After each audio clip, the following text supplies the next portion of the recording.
This is the lesson on factorials. Anything before this one was just kind of a setup to what's going to happen now. In 1808, Christian Kramp introduced the factorial, which could help you perform some of the calculations in our previous activity.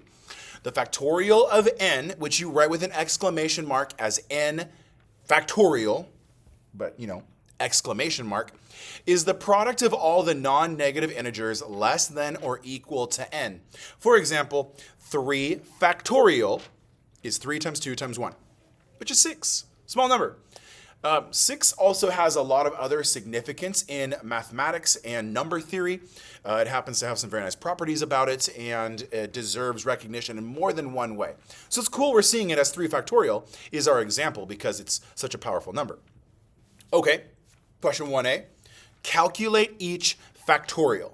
And what that means is 5 factorial is 5 times 4 times 3 times 2 times 1. And if you multiply them, you can put together pairs of factors any way that helps you, make meaning, make mathematical number sense. So why not 5 times 2? 4 times 3. 5 times 2 makes 10. 4 times 3 makes 12. And of course, multiplying by 1 isn't going to change too much. Multiplying by 1 is the multiplication identity, so it's going to keep the number the same. What is 10 times 12? I chose that one because you just take this 0 and append it to the 12 to make 120. And we can do that for 7 factorial. In fact, I'll show you a quick trick for 7 factorial. It is 7 times 6 times 5 times 4 times 3 times 2 times 1. But you should realize that all of this is 5 factorial. So another way to write 7 factorial is with factorials itself. 7 times 6 times 5 factorial. Since we know what 5 factorial is from the previous question, then we can just rewrite this as 7 times 6 times 120. Maybe some helpfulness in there. 7 times 6 is 42. And right now I'm at the limit of where my brain, in this moment making this video, can quickly and efficiently calculate 42 times 120. I kind of want to try, but I'm going to skip it. I'm going to say, let's go to the calculator. Hey Siri, what's 42 times 120? It's 5,040. 5,040.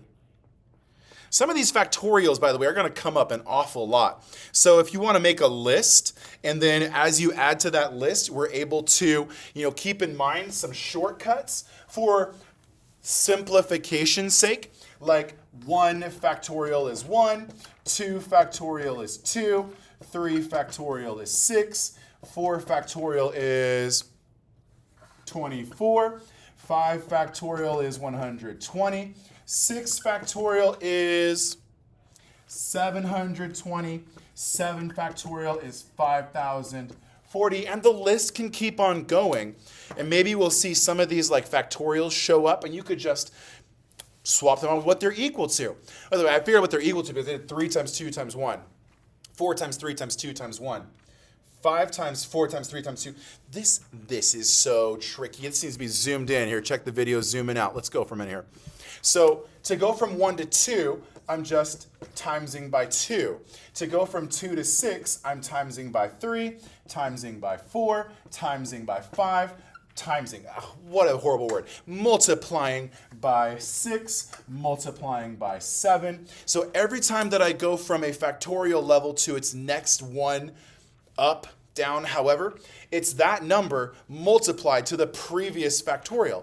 See that pattern because it's going to make your thinking about what shortcuts we can take with factorials so much simpler. Good mathematics gymnastics for us to do. Let's try that with 10 factorial then. 10 factorial is 10 times 9 times 8 times 7, 6, 5, 4, 3, 2, 1. So if I put a factorial on the 7, then I know that I can just take this 5,040 and replace 7 factorial with 5,040. 10 times 9 times 8 times 5,040. 9 times 8 is 72. Yo, 6 factorial is the same as 9 times 8. So it's all about recognizing patterns. Okay, I'm going to write that one down. Hey Siri, what's 720 times 5,040? 720 times 5,040 is 3,628,800. So Khalees says that 10 factorial divided by 5 factorial is 2 factorial because 10 divided by 5 is 2. And is Khalees correct? No. If you're ever stuck on these problems, write out all of the factorial steps. Write out 5 factorial is 5, 4, 3, 2, 1, and look at what crosses out. It's not 10 divided by 5 is 2. That's true, but that's not what's happening when the factorial is used. The 1s cross because they're 1s.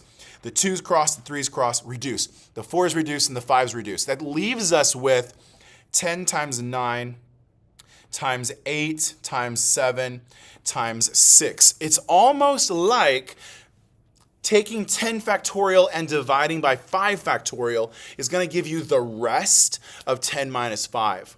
6, 7, 8, 9, and 10. Hey Siri, what's 10 times 9 times 8 times 7 times 6? 10 times 9 times 8 times 7 times 6 is 30,240. Don't make that mistake. The factorial is not like a letter. It is a way to operate on that number. So if you divide 2 of them, you are not dividing the 2 and the 4. You are not dividing the 5 and the 10. You are dividing their factorials, which is the entire expansion of all of the numbers that multiply up to that final total value. You can rewrite fractions involving factorials by dividing out common factors. Like 8 times 7 times 6 factorial divided by 6 factorial, the 6 factorials reduce. That actually happens right here. 10, I'll put it right here, times 5 factorial over 5 factorial, and the factorials reduce. That happened up here. And then you just multiply the rest of the problems. Something to consider, let me go ahead and read a question to you. Why is 8 factorial expressed as 8 times 7 times 6 factorial? We could write it all the way out, 6, 5, 4, 3, 2, 1. But on the bottom, you're just going to write the 6 factorial all the way out. Also, 6, 5, 4, 3, 2, 1. And you know, cross out the 6, cross out the 5, reduce is the better word. Reduce the 4s, reduce the 3s, reduce the 2s, reduce the 1s. You're still left with the same crossing. What is another way to solve the problem? I just said it. You could write them all the way out and cross what's there. Of course, at this point, it's a multiplication problem. Nothing more to it than that. So continue our conversation on factorials in the next page. Some fun fraction math with factorials is up next, and I'll see you in the next episode.